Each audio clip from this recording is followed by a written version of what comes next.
ए जानू लागत कीजिए नहीं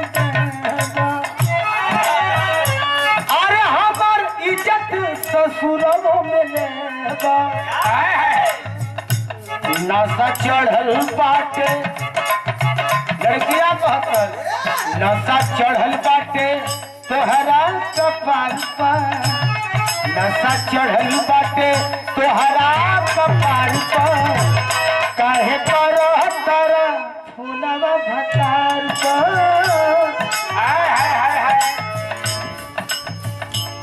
अच्छा वही लड़की का शादी ब्याह जब भई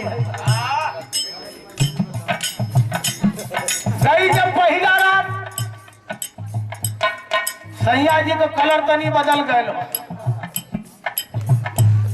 मिलन यार सैया जी जो न कि सजवे से वही डाणी से तू सीसी तैर के चलल हो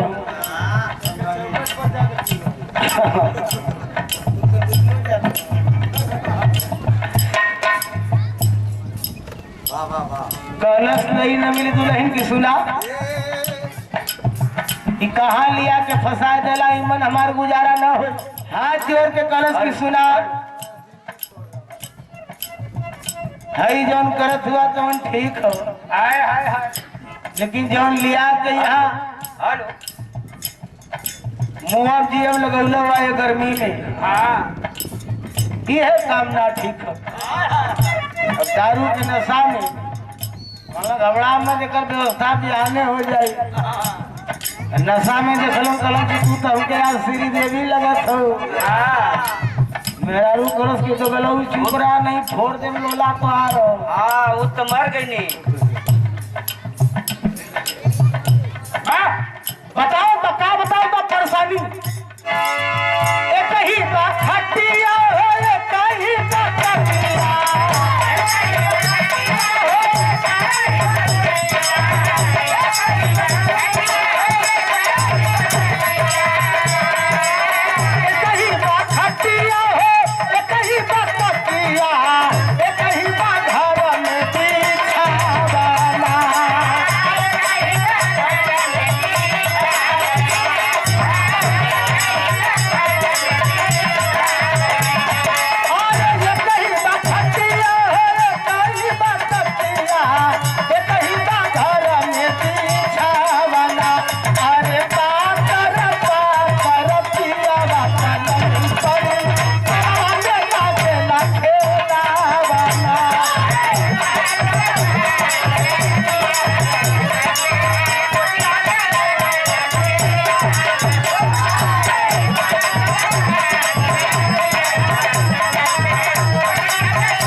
कंप्रोमाइज भय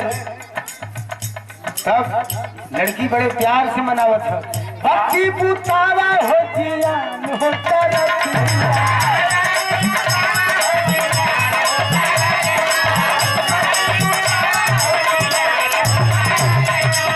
चला प्यार करे के उतारा हमें नपिया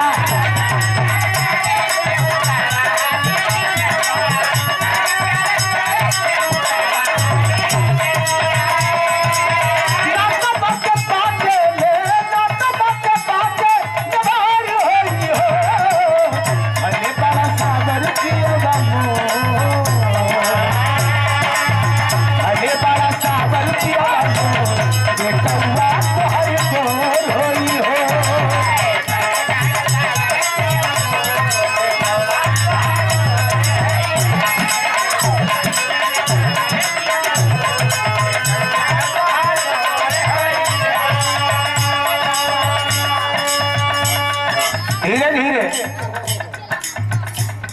तमाम प्रकार के गीत ऐसा ऐसा गीत निकली एदिना मन चहनिया साई तो बारात रहल मन सुनत रही लाल दिया कहूँ कि देखत हुआ का बजत है हमको का बताई पहलवा तो कहलस का दौलत पानी हम नहाइले आज शैम्पू से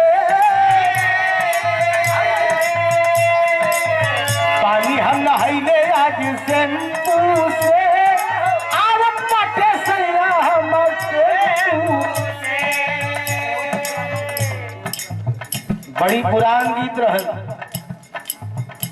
वही गीत के उठा के जवन है लोगन के सामने नया पेश कर देवल कर। कभी जमाने में गीत फिल्म द्वारा लोगन के सुने के मिले, परदेसी मेरा दिल ले गया, जाते जाते अखियों में आंसू दे गया। तनिके में बदल के लगल गावे वही डीजे पर, गैया बन्हाई गई पगहा से, गैया बन्हाई गई पगहा से, अरे आवत पाटे सैया हमर गदहा से। हम कली बल्कि लाल भरत भी आई तो ठीक है टेम्पुआ वाले। हाँ मतलब पलट गल। ओकरे बाद राम जन्म भैया तुरंत बदल देल, तुरंत बदल न सके, वही सटले गावत सब, वही कुल काम या पैसा से, वही कुल काम या पैसा से, आवत बाटे से हमर पैसा। हम कल गजा वहू से बढ़िया कह